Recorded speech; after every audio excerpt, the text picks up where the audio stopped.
February March 2027च्या इयत्ता 10वी व इयत्ता 12वीच्या परीक्षेस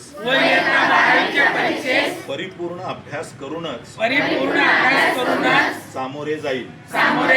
मी उत्तीर्ण होण्यासाठी परीक्षेत कोणत्याही गैरमार्गाचा अवलंब करणार नाही किंवा परीक्षेपूर्वी गैरमार्गाचा विचारही करणार नाही.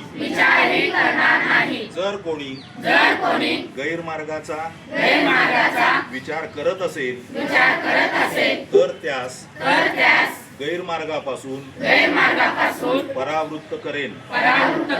परीक्षेला सामोरे जाताना मंडळ सूचनांचे व नियमांचे काटेकोरपणे पालन करेन.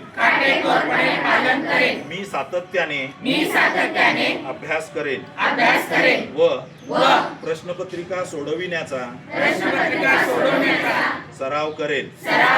तसेच परीक्षेस आत्मविश्वासाने निर्भीडपणे तणावविरहित सामोरे जाईल व चांगल्या गुणाने उत्तीर्ण होऊन माझ्या शाळेचे आई वडिलांचे